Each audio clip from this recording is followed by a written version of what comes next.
Hello. In this screencast, I'm going to share 4 ways that Westerville City Schools is taking beginning steps toward providing greater personalization of professional learning opportunities for our staff. I'm Jen Fry, Technology Integration Coordinator for Westerville City Schools. Westerville has over 15,000 students. We have 15 elementary buildings, 4 middle schools, and 3 high schools. We have over 1,000 teachers. Part of our mission for 21st century learning and teaching in Westerville focuses on aligning professional development to support student success in 21st century learning environments. A key piece of this shift to greater personalization of learning for students is for us to shift what learning looks like for our staff. Today, I'm going to share 4 examples of how we're beginning to change what professional learning looks like. The new gifted operating standards require 30 hours of PD for teachers who work with identified gifted students both this year and next. One opportunity we've been using on a trial basis is to provide all of our teachers with a subscription to GT Ignite. GT Ignite is a paid subscription. It has online professional learning that's related to gifted education. Teachers can select from 84 different topics that are most relevant to them. They can take courses at their convenience, and they can earn CEU credit.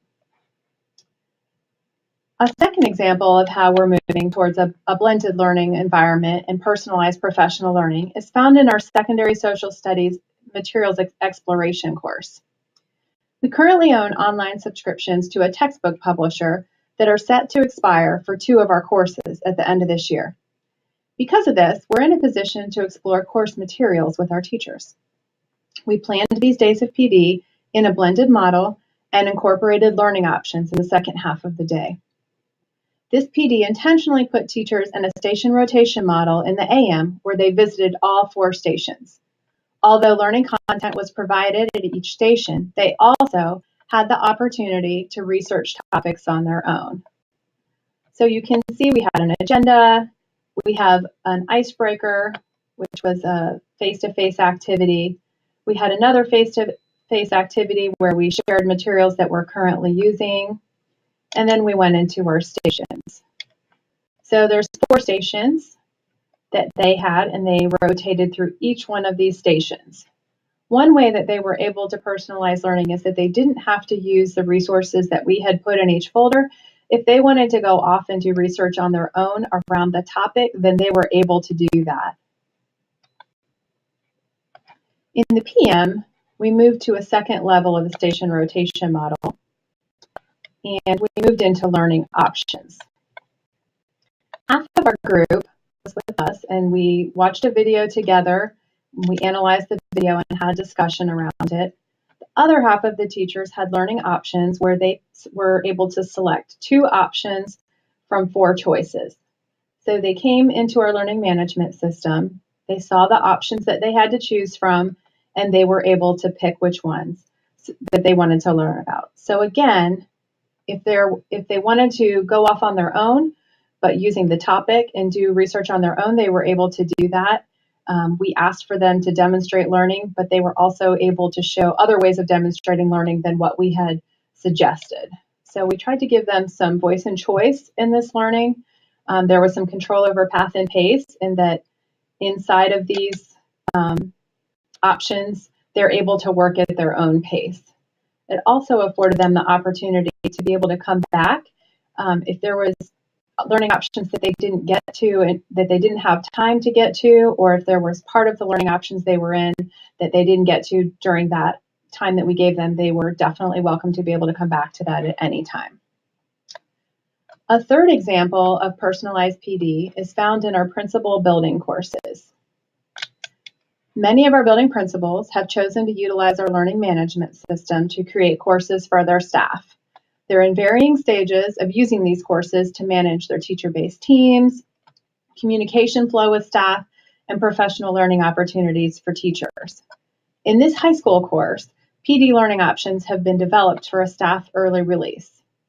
At this early release, the staff had 2 options that were, 2 have-tos. So these were the bottom 2 folders. These were things that they had to do. And then they broke into learning options, and they had these 3 selections of choices of what they could go and that they would be able to learn about. And then they went into the folder and they had a variety of different ways of accessing the information that they would be able to learn that on their own. They also had the ed tech coach available to them, as well as the library media specialist to be able to support that if they needed face-to-face.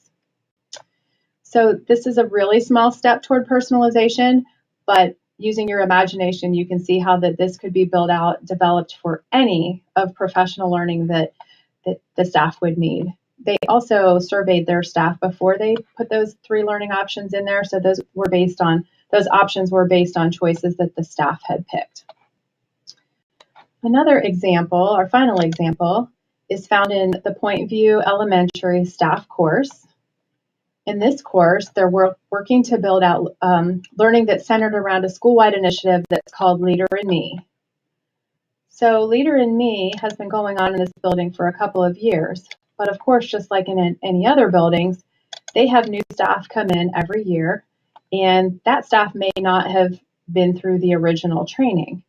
Also, you'll have staff that have various levels of readiness and are ready for new things at different times, or might need to access different information depending on what their class, what the needs of their class are that year. So they can come in, and all of the Leader in Me materials are currently being built out by the building instructional coach, and the resources are here for them to be able to learn on their own and access them anytime they need.